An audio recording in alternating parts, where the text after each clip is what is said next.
से करेंगे और सबसे पहले आपको श्रीनगर लिए चलते हैं, जहां से बड़ी खबर आ रही है कि जम्मू कश्मीर के सबसे बड़े सरकारी अस्पतालों में से एक स्किम सोरा श्रीनगर का बड़ा अस्पताल, जहां इंतजामिया की नाकस कारकर्दगी पर सवाल उठ रहे हैं। मेडिकल सप्लाई बुरी तरह मुतासिर हुई है, जिससे डॉक्टर्स बेबस हैं, तीमारदार परेशान है, मरीज परेशानी के आलम में है। और खबर यह है कि ईसीजी मशीनें किसी भी वक्त इस बड़े अस्पताल के अंदर न सिर्फ बंद हो सकती हैं, बल्कि तिब्बी सहूलियात का फुकदान एक कसीर आबादी के लिए वादी कश्मीर के मुख्तलिफ अजला से आने वाली आवाम जो श्रीनगर इलाज मुआलजे के लिए पहुंचती है, उनके लिए मुश्किलात का सबब बन सकते हैं। इसके अलावा एबीजी टेस्ट मुकम्मल तौर पर बंद हो रहे हैं। जो ईसीजी मशीनें हैं वो भी किसी भी वक्त उनका काम बंद हो जाएगा, जबकि मेडिकल सप्लाई जब बंद हुई है तो उसकी वजह से न सिर्फ मरीजों पर इसके मनफी असरात मुरतब हुए हैं, बल्कि खुद अस्पताल इंतजामिया बेबसी का शिकार है। इस पर मजीद बात करेंगे और साथ साथ आपको तस्वीरें भी बताएंगे। तस्वीरें पुरानी हैं लेकिन खबर आज की, चूंकि आज इंतजामिया पर सवाल काफी ज्यादा उठ रहे हैं। और हमारे साथ एग्जीक्यूटिव एडिटर इशफाक गौहर श्रीनगर से ज्वाइन कर चुके हैं। बहुत शुक्रिया इशफाक ज्वाइन करने के लिए। श्रीनगर के इस बड़े सरकारी अस्पताल का अगर हम रिकॉर्ड देखें तो पिछले 1-1.5 साल के अंदर कारकर्दगी काफी हद तक बेहतर भी रही है, या मिलीजुली कहें तो शायद तब भी सही होगा, क्योंकि कोविड के दौरान बड़ा अस्पताल था, जिम्मेदारियां बड़ी थी और काफी हद तक निभाने में इंतजामिया कामयाब रही। लेकिन मुमकिन तीसरी लहर से पहले, जहां पर बड़े पैमाने पर तैयारियां चल रही हैं कश्मीर वादी के अंदर, इस बड़े अस्पताल पर बड़ी जिम्मेदारी थी, लेकिन आज के वक्त में क्या ऐसी नौबत आ गई कि कुछ दिनों के बाद हो सकता है कि इस बड़े सरकारी इदारे पर ताला लग जाए? देखिए आसिफ, बिल्कुल जब हम इस खबर को ब्रेक कर रहे हैं तो ये ग्राउंड रिपोर्ट है, और इस ग्राउंड रिपोर्ट को मैंने खुद अपनी आंखों से देखा है और खुद रिसर्च किया है। और सरकारी बाबू जो इस दफ्तर के अंदर बैठे हैं, जो इस अस्पताल के अंदर है, बहुत सारे लोगों से मैंने बात की है, एचओडी से बात की है, क्रॉस वेरीफाई किया, उसके बाद ही ये जिम्मेदारी के साथ हम कह रहे हैं कि शेर Kashmir institute of medical sciences आज तबाही के दहाने पर आ चुका है, और उसकी सारी जिम्मेदारी जो है वो स्टेट एडमिनिस्ट्रेशन पर आ रही है। दो चीजें जो मेरे रिसर्च में सामने आई, एक ये कि प्रिंस जो इस वक्त हेड है इसके, जो शेर Kashmir institute of medical science को चला रहे हैं, डॉक्टर रहेंगे, उन्हें एक्सटेंशन दिया गया। जब उन्हें एक्सटेंशन दिया गया तो उन्हें बेसिक प्रिंसिपल जो है, यानी अस्पताल एडमिनिस्ट्रेशन को जो चीजें जरूरत है, दवाइयां लानी है या और रिक्रूटमेंट या दीगर चीजें, उनसे उन्हें बात किया गया, रोका गया, और उसके लिए बाकायदा तौर पर high power purchase committee civil secretariat Srinagar के अंदर बनाई गई। और ये जब बनाई गई तो उसके बाद ये लग रहा था चलिए केयर टेकर भी है, या एक्सटेंशन में शेर Kashmir institute of medical science के डायरेक्टर को लगाया गया है, शायद अगले डायरेक्टर जब तक आएंगे तब तक ये निजाम चलता रहेगा। लेकिन पिछले 3 दिन के दौरान शेर Kashmir institute of medical science से जो खबर बाहर आ रही है वो दिल दहलाने वाली है, क्योंकि इस अस्पताल की नाकिस कारकर्दगी ये है कि अस्पताल के अंदर जो मरीज इंडोर किए गए हैं, यानी जिन्हें एडमिट किया गया है, और उनकी रूटीन ब्लड सैंपलिंग अगर करनी है, एबीजी टेस्ट करना है, ये वो एबीजी टेस्ट इंपॉर्टेंट टेस्ट है जिसमें पेशेंट के हर एक चीज को देखा जा रहा है, हर घंटे में उसको मॉनिटर किया जाता है। आज के दिन में जब मैं आपके साथ बात कर रहा हूं तो इस बड़े अस्पताल की सेंट्रल लैब के अंदर सिर्फ और सिर्फ क्रिटिकल केयर पेशेंट का 1 या 2 बार टेस्ट किया जाएगा, वो भी सिर्फ क्रिटिकल केयर का होना चाहिए। अगर वार्ड में कोई है तो उस सैंपल को कलेक्ट नहीं किया जा रहा है।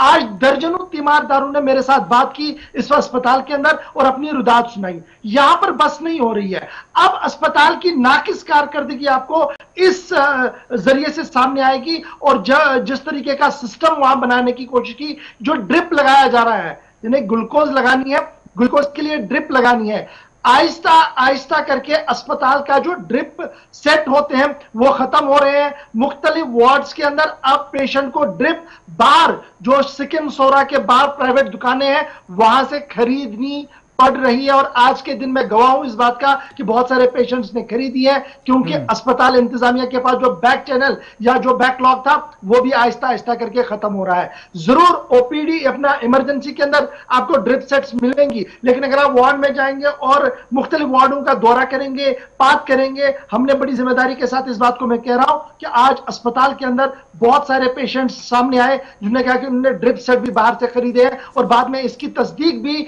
मुझे अपने सोर्स ने, जो शेर Kashmir institute of medical science के अंदर एक बड़े अफसर है, उन्होंने इस बात का तस्दीक की कि जी हां, इस तरीके की परेशानी अस्पताल के अंदर है।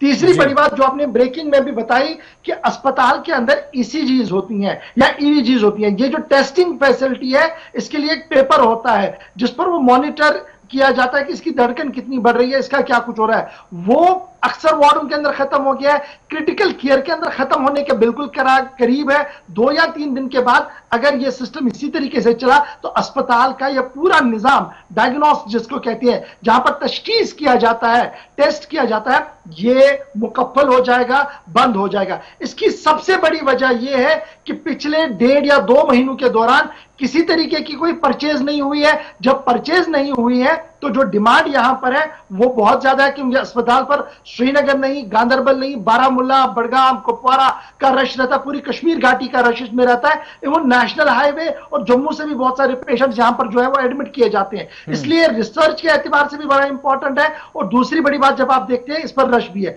ये कब हो रहा है, ये बड़ा इंपॉर्टेंट है। जब हम पूरे मुल्क के अंदर तीसरी लहर को तोड़ करने के लिए कमर कस चुके हैं, हम छोटे छोटे अस्पतालों को बनाने की तैयारियों में है, लेकिन शायद हुकूमत की नजरों से यह बड़ा अस्पताल गायब अचानक हो गया है। यही वजह है कि आज के दिन बीमार, तीमारदार और डॉक्टर तीनों परेशान है इस अस्पताल के अंदर। एक चीज और भी आपने जिक्र बीच में टेस्ट का किया, तो जो इमरजेंसी के अंदर रोजाना बुनियादों पर सैकड़ों की तादाद में टेस्ट होते थे और अलग अलग अजला का या अलग अलग डिवीजन का आपने जिक्र किया, वहां से लोग श्रीनगर आते थे इलाज मुआवजे के लिए। अगर ये बंद होती है ये सर्विसेज, तो क्या इसका मतलब ये होगा कि मुकम्मल तौर पर टेस्टिंग यहां पर नहीं होगी, नंबर 1। और अगर अस्पताल बंद हो जाता है या सील होता है, जैसे हालात बताए जा रहे हैं, जो आपने खुद भी देखा, तो कोई मुतबादिल है इस बड़े सरकारी अस्पताल ने जितना दबाव झेला था बाकी अस्पतालों पर, जब वो रश बढ़ेगा तो वहां क्या बने? सबसे बड़ी बात है कि सरकार ने एक हाई पावर परचेज कमेटी बनाई है। उस परचेज कमेटी को डिमांड को ध्यान में रखते हुए परचेज करना है। लेकिन व्हाट हाई प्रोफाइल लोग जो हैं इस अस्पताल के अंदर, उन्होंने जो हमें बताया, उनका मानना है कि एक मीगर अमाउंट दी जा रही है जिसमें पीएचसी भी नहीं चल सकती है, प्राइमरी हेल्थ सेंटर का भी वजूद या प्राइमरी हेल्थ सेंटर को जो जिम्मेदारियां हैं वो भी पूरी नहीं हो सकती है। तो इतने बड़े अस्पताल के अंदर जहां आप ओपीडी में हजारों लोगों को देख रहे हैं, दर्जनों लोगों को आप इंडोर करते हैं, सैकड़ों लोगों का ऑपरेट करते हैं, क्रिटिकल केयर 24 घंटे आपका खुला है, वहां पर यह बुनियादी चीज अगर नहीं होंगे तो हालात खराब होंगे। अभी तो इब्तिदा है, आज और कल रात से यह सिलसिला चला है, पिछले 2 दिन से यह चल रहा है, आज तीसरा दिन है जब यह खबरें आहिस्ता आहिस्ता करके फ्लोरिश आ रही है। आज तस्दीक के साथ हमने इस खबर को इसलिए लिया क्योंकि हाईली प्लेस सोर्सेज ने हमें यह कहा 2 या 3 दिन के बाद बहुत सारे टेस्ट नहीं होंगे और उन टेस्ट को बाहर से करवाना पड़ेगा। इसका मतलब यह है कि लेफ्टिनेंट गवर्नर साहब ने जब एक्सटेंशन के ऑर्डर्स निकाले और हाई पावर कमेटी को बनाया, वो हाई पावर कमेटी कहीं ना कहीं डिफंग नजर आ रही है। वो काम नहीं पिछले 2-3 महीनों से कर पा रही है या पिछले 1 महीने से नहीं कर पा रही है, जिसकी वजह से डिमांड और सप्लाई में तफावत आ गई है और उसका असर बराह रास्त अब बीमारों पर है, तीमारदारों पर है। आज एक बड़ी चीज मैं सुन रहा था यह भी कि जनाब अगर यही सिस्टम रहा, जो रात को एक्सीडेंट केसेस आते हैं उनका इलाज करना भी मुश्किल होगा। क्यों मुश्किल होगा? क्योंकि अस्पताल के बाहर आपने दवाई लाने जाना है और अस्पताल के बाहर 12 बजे के बाद आपको दवाई नहीं मिलती है, दुकानें क्लोज ऑफ होती हैं, बहुत सारी दुकानें क्लोज ऑफ होती है। तो ये सारा मामला है जी उस बड़े इदारे का जिसके आप शेर Kashmir institute of medical sciences कह रहे हैं, और इस इदारे पर आज तक अरबों रुपया सर्व किया गया, टॉप प्रायोरिटी पे रखा गया। कोविड में इस डिपार्टमेंट ने एक नाम किया, एक काम किया, लेकिन आज अचानक से सरकार की नजरों से यह पूरा अस्पताल ओझल हो रहा है, जिसकी वजह से अब बुनियादी सतह पर आवाम को मुश्किलों का सामना करना पड़ेगा। यहां पर अब स्कीम सोरा के मातहत जितने भी हॉस्पिटल्स हैं वहां का कोई अपडेट? देखिए सीधी सी बात है, सिक्किम सोरा के मेन ब्रांच में अगर कमी है तो असर तो आगे पीछे भी पड़ेगा, लेकिन मुझे अभी इस बात में कोई कंफर्मेशन नहीं है कि इसके मातहत जो पीएचसीज है या सब डिस्ट्रिक्ट अस्पताल एक दिया गया है, क्या वहां पर भी सिचुएशन बेहतर है या नहीं है। इस हवाले से मेरे पास ज्यादा तस्दीक नहीं है, लेकिन सिक्किम्स की हम वसूख के साथ ये बात बता रहे हैं, मेरा रिसर्च ये बता रहा है कि वहां पर एबीजी टेस्ट हो या एबीजी का मुंसलिक टेस्ट हो वो बंद हो गए हैं। सेंट्रल लैब के जितने भी जिम्मेदार है वो सिर्फ क्रिटिकल पेशेंट का 1 बार या 2 बार करते हैं। यहां यह देखा गया था कि वार्ड्स में जो पेशेंट थे उनको 3-3, 4-4 बार 24 घंटों में टेस्ट किया जाता, मॉनिटर किया जाता था। वो सिलसिला थम गया है। क्योंकि बुनियादी सतह पर जो दवाइयां इस टेस्ट के लिए चाहिए वो अस्पताल के पास नहीं है। ईसीजी आपका विद इन 24 आवर्स बंद होगा, क्योंकि जो आपका पेपर था, प्रिंटिंग पेपर, वो खत्म होना है।